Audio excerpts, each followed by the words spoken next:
The rain had been falling since the late afternoon, soft and steady, painting the world outside in muted watercolor hues. I was curled up on the couch with a cup of chamomile tea, the quiet hum of rain soothing my restless thoughts. The house was mine for the evening, no interruptions, no plans. Or, so I thought. A knock at the door shattered the stillness. It was him, my nephew. His jacket was drenched, his dark hair dripping with rain, and a boyish grin formed across his face, as if he knew how unexpected his arrival was. He'd moved back to the city a month ago, but we hadn't seen each other since the last family gathering.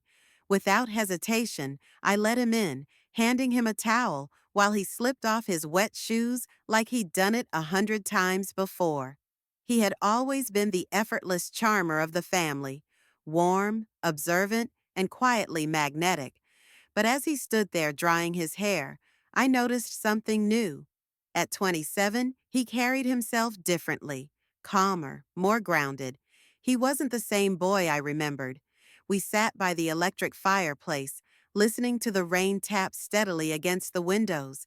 The silence between us wasn't empty. It felt full, alive, heavy in a way I couldn't describe. "So, you live alone now?" he asked casually as he sipped the tea I'd handed him. I nodded. "Since last year. It's quiet, but I like it."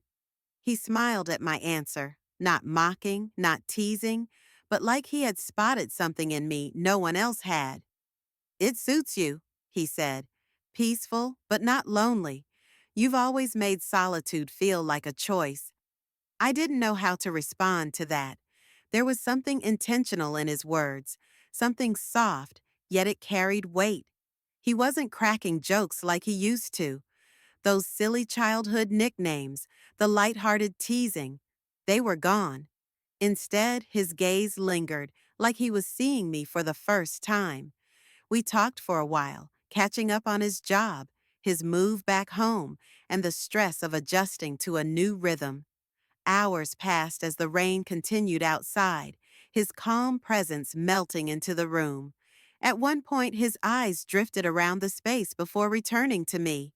"You always smell like vanilla," he said, his voice low, almost in thought, "and something warm."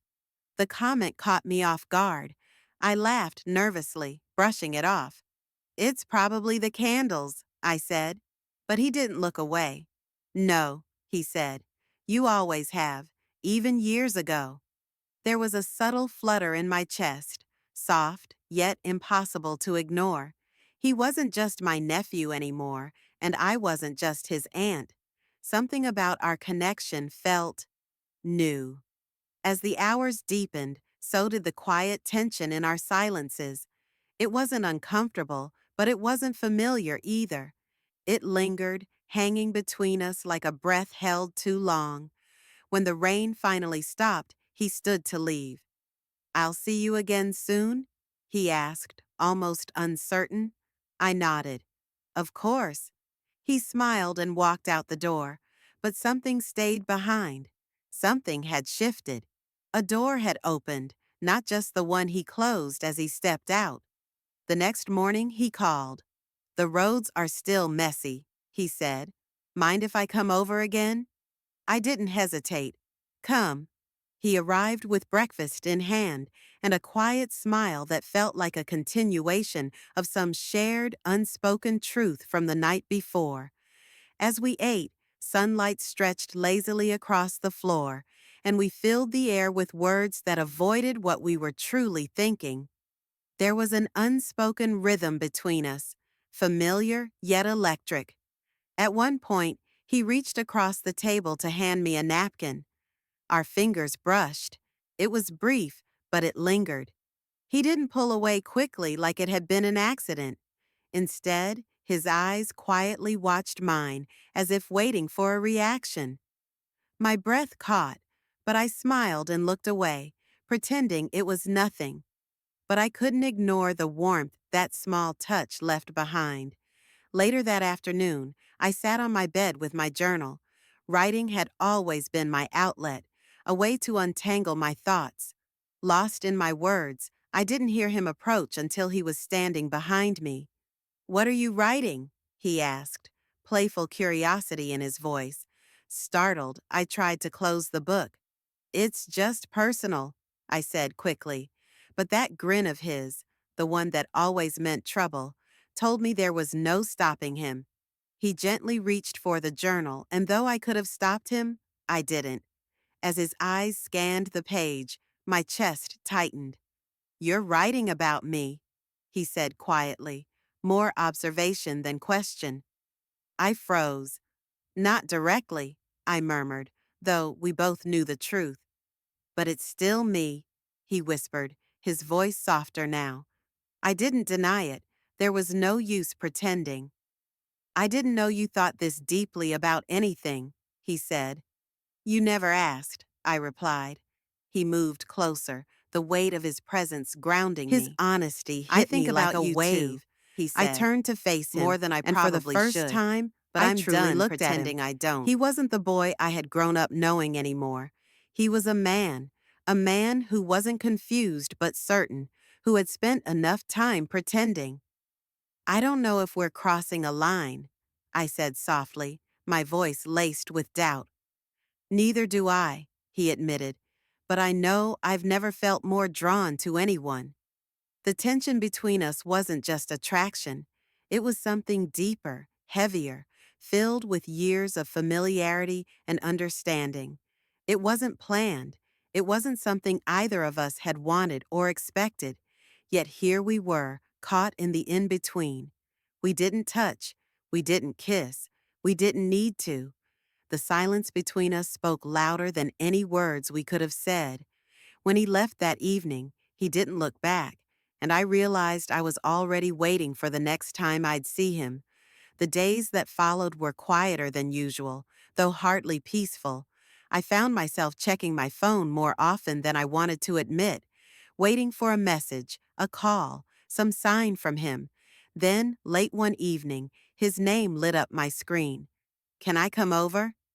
The weight of those 4 words pressed against my chest, but I already knew my answer. Yes. When he arrived, there was no grin this time, no teasing charm. Just him, standing in stillness like he'd spent hours thinking about what to say. "I've been trying to make sense of this," he started. "So have I answered quietly. His exhale was heavy, like releasing something he'd been holding on to for too long. "I don't want this to be a mistake," he said. "But it doesn't feel like one," I replied. "It feels honest." And it did. What we felt wasn't sudden or impulsive, nor did it require dramatic confessions.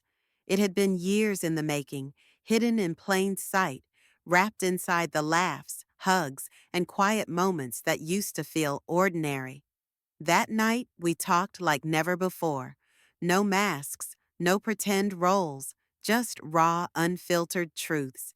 He told me about his past, his struggles, and the moments he never felt fully understood.